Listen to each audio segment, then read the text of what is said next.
Ang buhay ko ay parang isang pangarap na natupad. Isa sa mga uri na ayaw mong magising.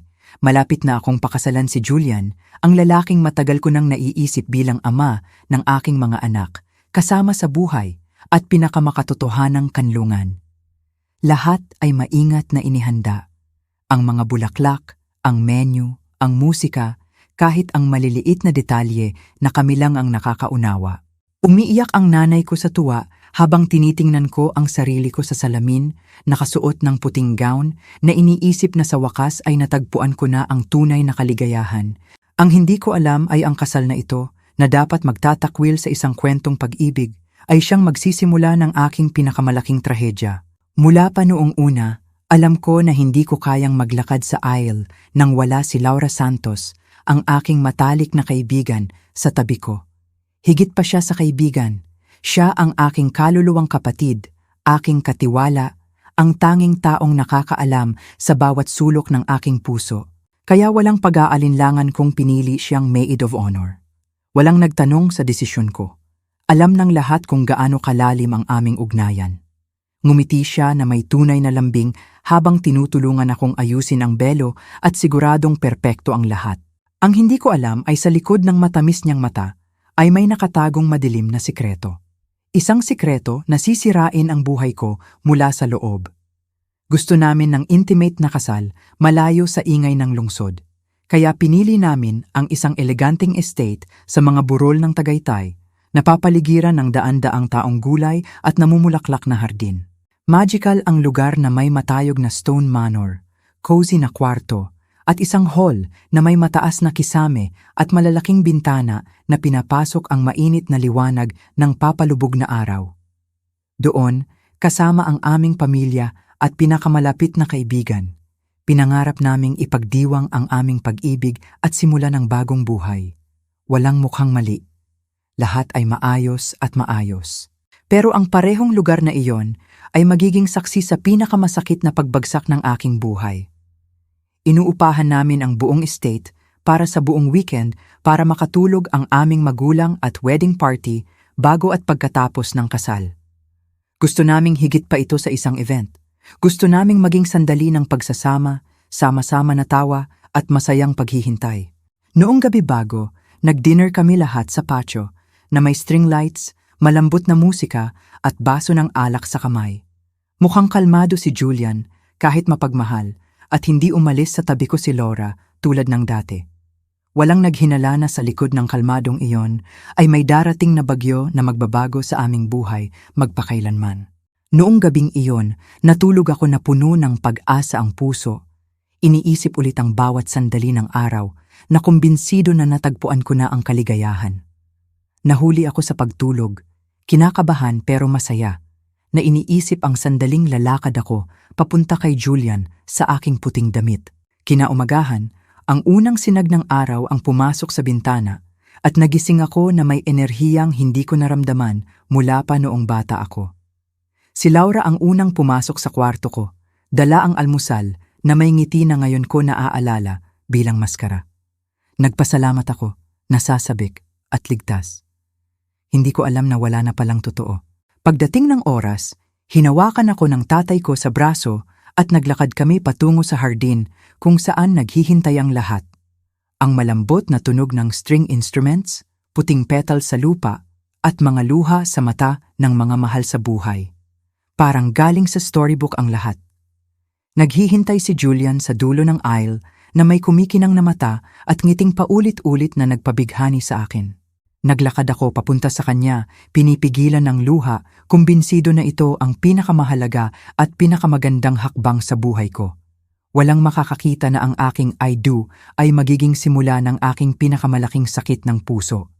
Nang tanungin ng officiant kung tatanggapin namin ang pagsasama ng buhay, hindi ako nagdalawang isip. Nanginginig pero matatag ang boses ko nang sabihin ko, I do. Puno ng pag-ibig ang mata ko habang tinitingnan si Julian. Siya rin ay nagsabi, I do, na may ngiti, kahit sa isang sandali ay naisip ko na namatay ang kanyang ekspresyon pagkatapos. Akala ko nerves lang iyon, na nararamdaman natin lahat ang kaunting kaba sa malaking hakbang. Naghalikan kami sa tunog ng palakpakan. napapaligiran ng puting bulaklak at luha ng emosyon.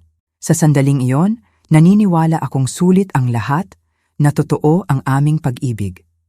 Ang selebrasyon ay eksaktong tulad ng pinangarap namin, intimate, elegant at puno ng saya.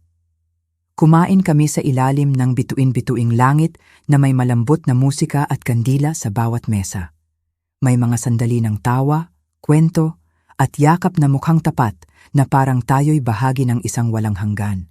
Nakikipag-usap si Julian sa mga bisita at tumatawa, pero may kakaibang distansya sa paraan niya ng pagtingin sa akin.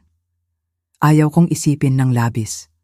Akala ko pagod lang siya sa planning at nagpa siya akong tamasahin ang bawat segundo. Tumayo ang tatay ko na emosyonal para mag-toast sa aming pagsasama, na nagsasabi kung gaano siya ipinagmamalaki sa akin at kung paano niya nakita ang paglago ng aming pag-ibig. Nagpalakpakan ng lahat at itinaas ni Julian ang baso na may ngiting hindi umabot sa mata, na parang pinipilit ang emosyon. Tiningnan ko siya, sinusubukang hanapin ang dating ningning, pero ang nakita ko lang ay kakaibang katahimikan sa kanyang tingin. Naisip ko na baka masyado akong sensitibo, na hindi dapat maghanap ng problema kung wala naman. Pero sa loob-loob ko, may nagsisimula ng mag-crack kahit hindi ko pa alam. Pagkatapos ng party, umakyat kami sa bridal suite, isang mainit at eleganteng espasyo na pinalamutian namin ng bulaklak at kandila para maging hindi malilimutan. Tumitibok ang puso ko, halo ng excitement at kaba habang iniisip kung gaano ka-espesyal ang gabing ito, ang una naming gabi bilang mag-asawa. Isinara ko ng mahina ang pinto, gustong pahabain ang intimate na sandali, naniniwalang saselyohan namin ang aming kwento ng pag-ibig. Inilagay ni Julian ang relo sa nightstand, naghubad ng sapatos nang hindi ako tinitingnan at huminga ng malalim. Lumapit ako para yakapin siya at dun ko narinig. Pagod ako, sabi niya. Hindi ako tinitingnan, tuyo at patag ang tono, na parang wala ako roon. Natigilan ako, sinusubukang alamin kung biro ba iyon o may nangyari na hindi ko nakita. Pero seryoso ang mukha niya, malayo at walang emosyon o pagnanasa. Tumalikod siya sa akin, binuksan ang shirt, at diretso sa twin bed na nasa sulok ng kwarto. Hindi siya nagpaalam o tumalikod. Pinatay lang niya ang ilaw, iniwan ang kwarto sa katahimikan na mas masakit kaysa sa sigaw. Umupo ako sa gilid ng marriage bed, hindi alam kung ano ang gagawin sa katawan o sa isip ko. Pakiramdam na invisible sa pinakamahalagang gabi ng buhay ko. Naghintay ako ng walang katapusang minuto para sa isang kilos, salita, paliwanag. Pero ang nakuha ko lang ay ang tunog ng mahinahing paghinga niya mula sa kabilang panig ng kwarto. Dahan-dahan akong humiga sa kama, hindi mapigilan ang luha, sinusubukang hindi mag-ingay para hindi mukhang pathetic. Amoy sariwang bulaklak ang kwarto, pero sa loob ng dibdib ko, lahat ay nalulunod. At ganito ko ginugol ang unang gabi ko bilang asawa, mag-isa, nalilito at may basag na kaluluwa. Hindi ko alam kung gaano katagal akong gising, nakatitig sa kisame, na umaasa na panaginip lang lahat, na darating si Julian at yayakapin ako ng biglaan.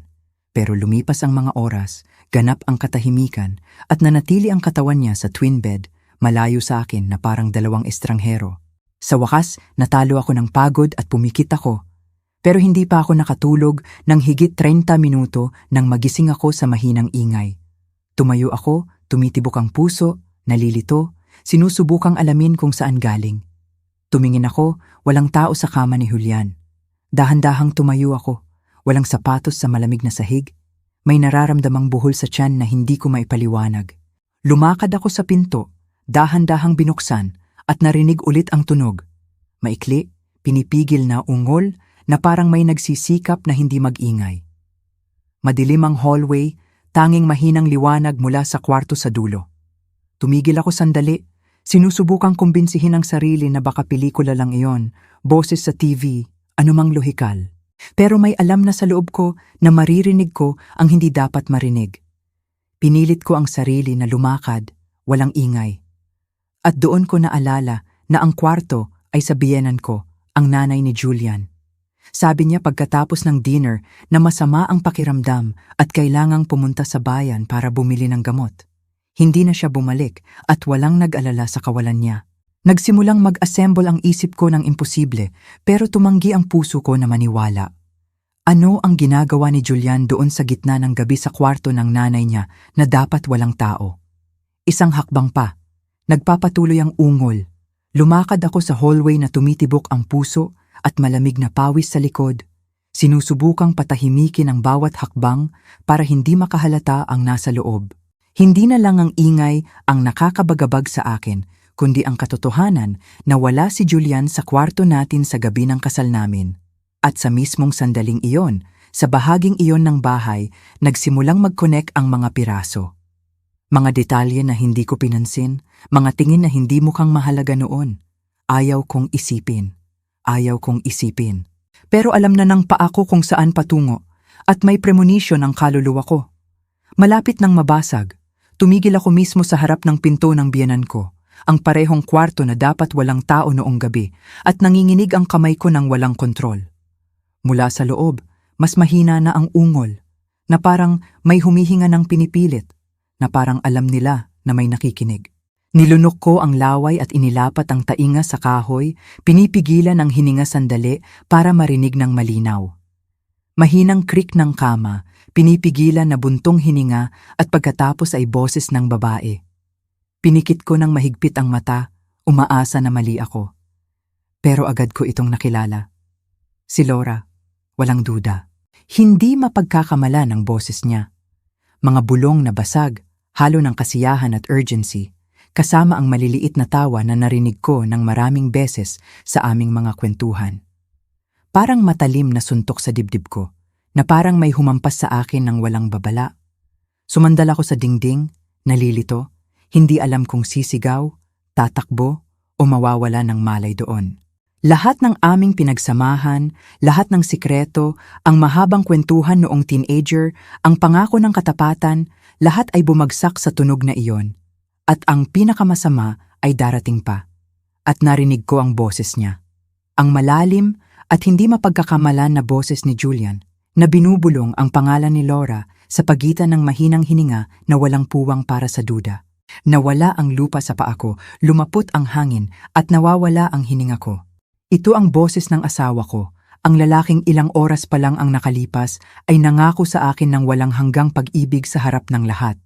At ngayon ay naroon siya sa gitna ng gabi, ibinabahagi ang kama na ayaw niyang ibahagi sa akin, kasama ang aking matalik na kaibigan. Isinandal ko ang noo sa dingding, nanginginig, pakiramdam na mas maliit kaysa dati. Mahirap intindihin kung paano nangyayari ito sa gabi ng kasal ko sa bahay kung saan naniniwala akong nagsisimula ang lahat. Bawat salita, bawat unggol ay parang punyal diretso sa kaluluwa ko. At gayon paman, hindi ako gumalaw. Nagdesisyon akong manatili roon, nakatanim sa harap ng pinto, walang ingay, naghihintay na lumabas sila para makaharap ko sila. Kailangan kong makita ang kanilang mukha, marinig ang kanilang dahilan, at kumpirmahin sa sariling mata ang narinig ko na. Walang hanggan ang oras. Bawat minuto ay parusa at tumitibok ng mabaliw ang puso ko laban sa dibdib. Pinikit ko ang mata, binuksan at naroon pa rin ako. Hindi ako umalis. Biglang bumukas ang pinto at lumabas si Julian. Nakabukas ang shirt at nakabaligtad ang sinturon. Nagkakamot sa buhok na parang hindi niya inaasahan na may makakasalubong. Nang makita niya ako roon, natigilan siya sandali, nanlalaki ang mata at nakaukit ang guilt sa mukha. Walang sinabi. Tumingin lang siya sa paligid na parang naghahanap ng paliwanag sa sariling pagtataksil.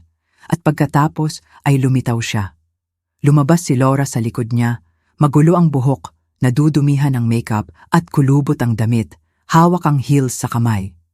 Nang makita niya ako, natigilan siya, parang nakakita ng multo, hindi makatakbo o makatingin sa mata ko. Hindi na kailangan ng karagdagang pruweba. Ang imahe nilang dalawa na magkasama sa katahimikan na may guilt sa katawan ay mas malakas kaysa sa libong salita at gayunpaman ay naglakas loob akong magtanong kung bakit.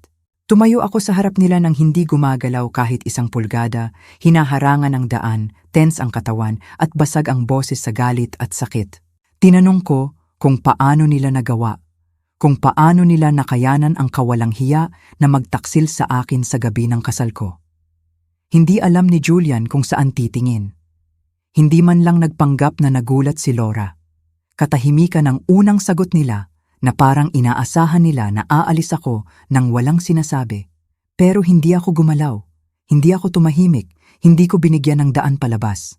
Pagkatapos ay itinaas ni Julian ang boses na kinakabahan at sinabing mali ako. Walang nangyari. Tinulungan lang niya si Laura na kunin ang mga bagay na iniwan ng nanay niya sa kwarto. Ang kasinungalingan niya ay sobrang clumsy, sobrang absurd na sa isang sandali ay mas nasaktan pa ako kaysa sa pagtataksil mismo. Walang sinabi si Laura. Tumungo lang siya habang patuloy na gumagawa ng dahilan si Julian. Bawat isa ay mas mahina kaysa sa nauna. Tiningnan niya ako na parang ako ang nawawalan ng kontrol, pero wala nang puwang para sa teatro niya. Sinabi ko sa kanya na narinig ko ang lahat, bawat bulong, bawat ungol, bawat salitang hindi dapat nilang pinagsamahan. Sinabi ko na hindi na kailangan ng karagdagang paliwanag, na ang katahimikan niya ay nagsabi na ng lahat.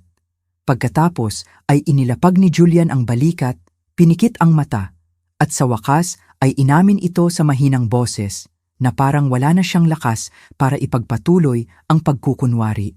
Hindi siya humingi ng tawad, hindi niya ipinaliwanag kung bakit.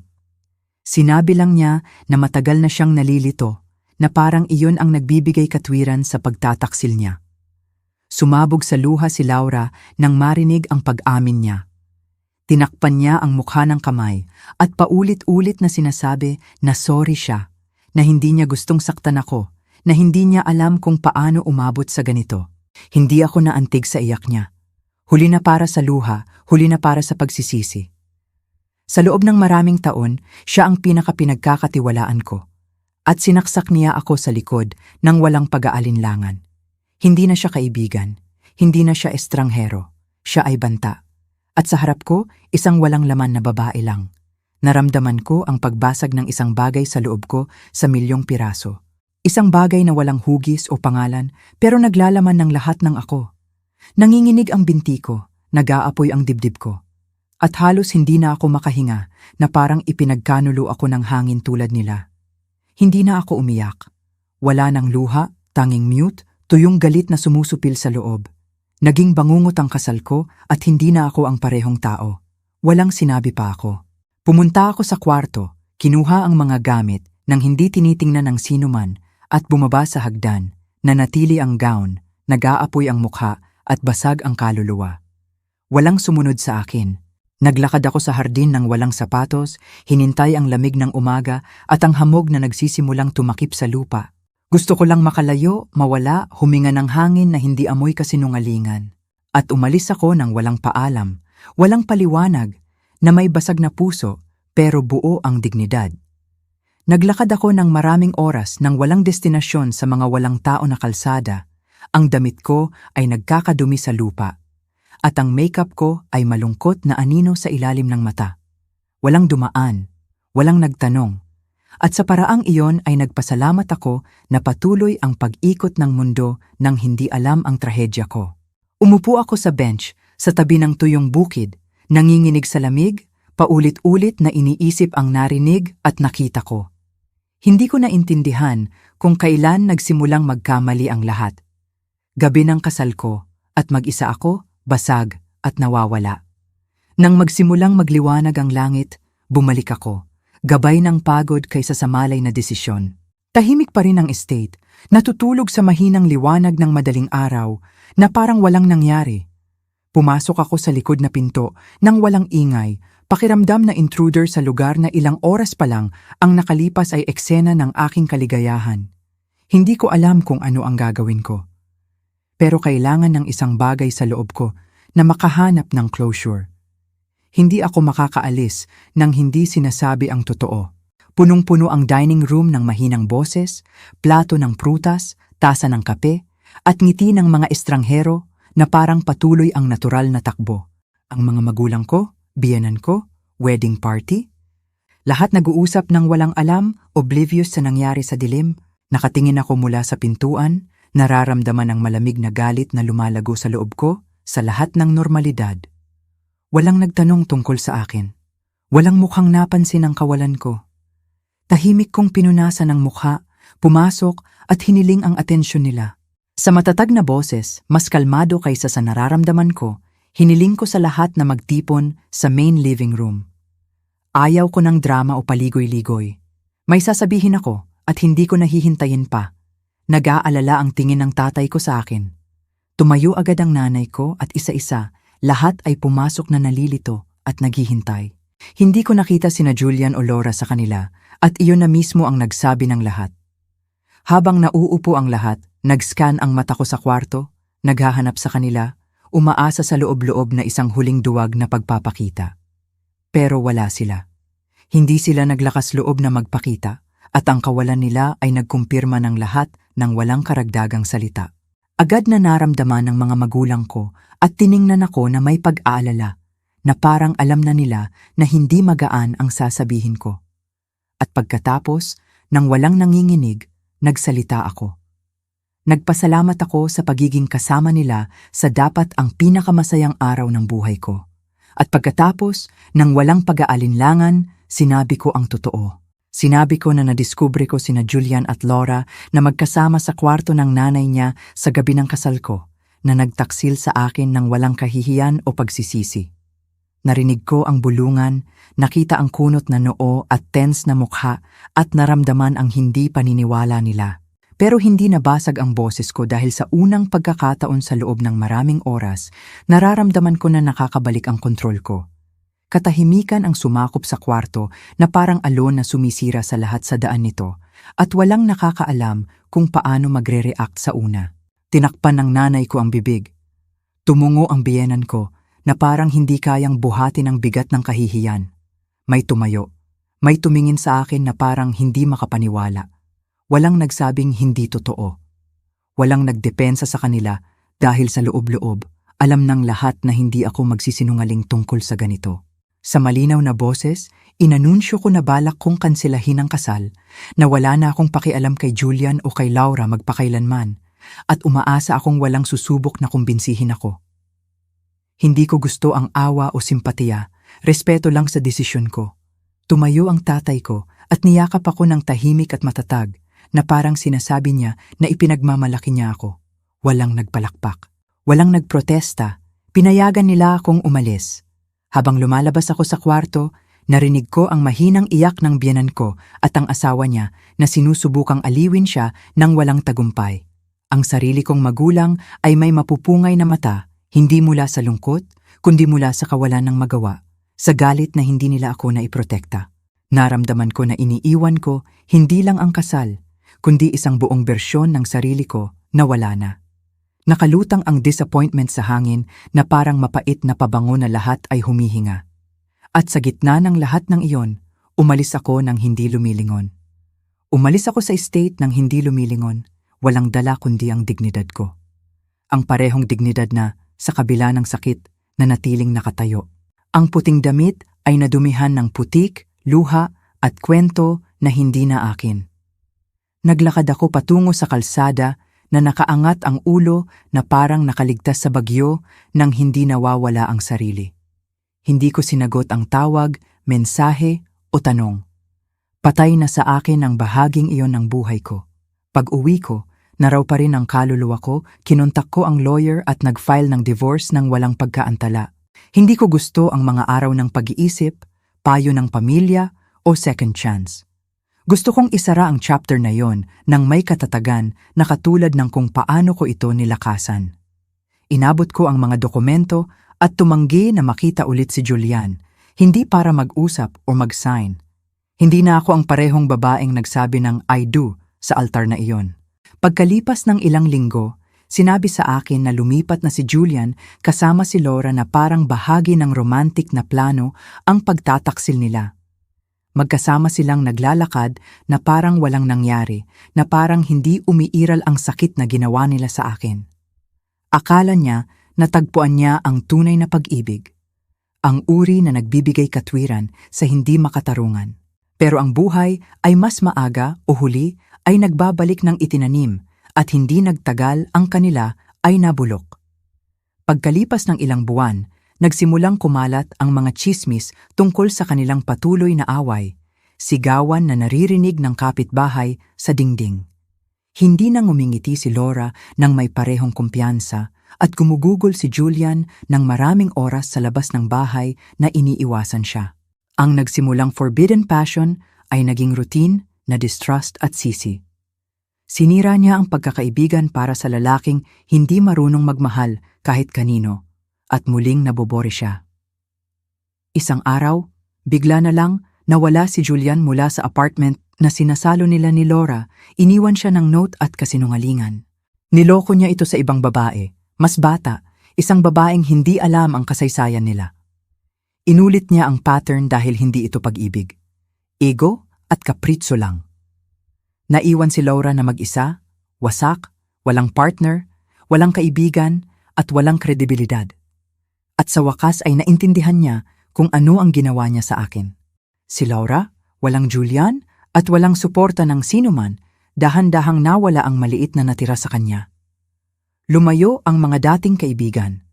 Ang pamilya ko ay hindi na nakipag-usap sa kanya, at gumuho ang mundo niya na parang kastilyo ng buhangin. Sinubukan niyang maghanap ng suporta pero wala na siyang tawagan. Walang nakakalimot sa ganitong uri ng pagtataksil. At sa wakas ay naramdaman niya kung ano ang ibig sabihin ng ganap na mag-isa.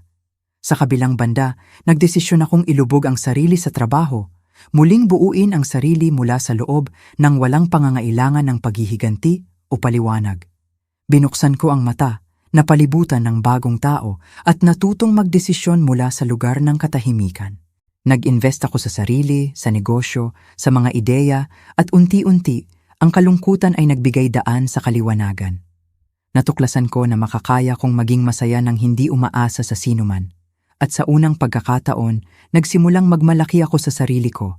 Nagbukas ako ng pangalawang tindahan, pagkatapos ng pangatlo, at sa loob ng isang taon, nagsimulang mag-resonate ang pangalan ko sa industriya ng may respeto at paghanga. Mga customer, supplier, at trade magazines lahat ay gustong malaman kung sino ang babaeng ito na nagtayo ng maliit na imperyo mula sa wala. Pero hindi ako naghahanap ng pagkilala. Naghahanap lang ako ng katatagan. Ang independence na lagi kong pinangarap ay itinayo ko sa sariling kamay at walang makakakuha nito sa akin. Lumipas ang 3 taon. Iba na ang buhay ko, tahimik, matatag, walang gulo, o bukas na sugat. Hindi na masakit na alalahanin ang gabing iyon. Sa kabaligtaran, nagpapaalala ito kung gaano kalayo ang narating ko mula noon. Iniwan ko na sina Julian, Laura at lahat ng kinakatawan nila. Natutunan kong maging mag-isa nang hindi pakiramdam na walang laman. At sa mismong sandali na hindi ko hinintay, nangyari ang hindi inaasahan. Sa isang business meeting, habang nagpe-present kasama ang ibang entrepreneurs, nakilala ko siya.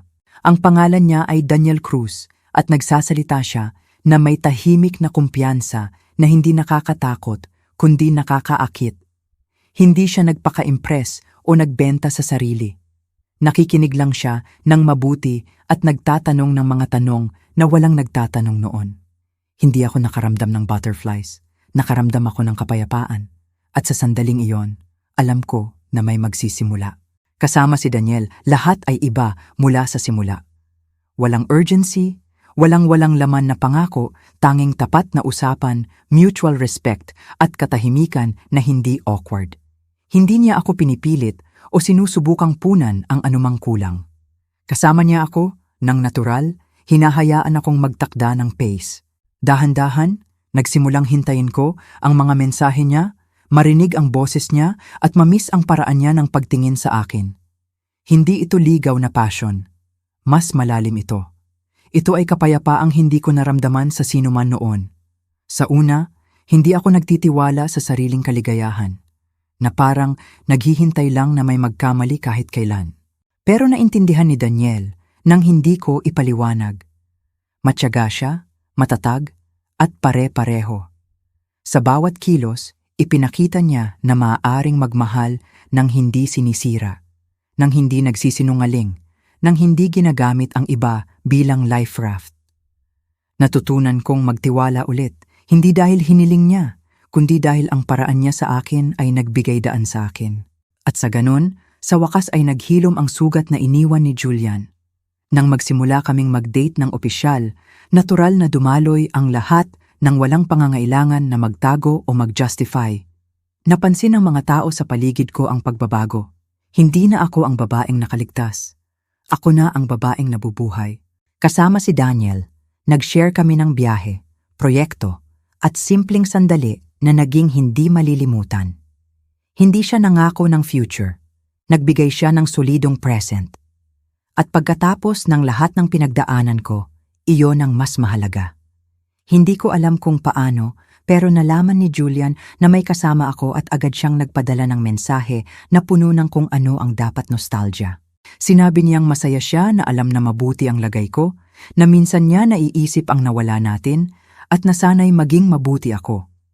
Pero sa pagitan ng linya, mararamdaman ang pait ng isang taong hindi makatiis na makita ang taong inakala niyang sinira ay masaya. Hindi ako sumagot. Wala akong utang sa lalaking kinuha ang lahat sa akin at hindi pa rin niya ako nasira. Isang hapon, nang walang babala, dumating si Julian sa pinto ng tindahan ko. Mas payat, malabo ang mata, damit na parang mabigat ang buhay sa balikat. Humingi siya ng 20 minuto lang. Sinabi niyang kailangan niya ng closure na hindi siya tumitigil sa pag-iisip sa akin. Tiningnan ko siya ng kalmado, walang galit, walang lungkot. Hindi na masakit, hindi na siya mahalaga. Hiniling ko sa kanya na magsalita ng mabilis, wala akong oras para tumingin sa likod, at nagsimula siyang magsabi na nagkamali siya, duwag siya, na wala ako dahil hindi niya alam kung paano ako pahalagahan. Nakinig ako ng hindi nakakagambala, walang emosyon sa mukha, na parang nakikinig sa ulan mula sa likod ng saradong bintana.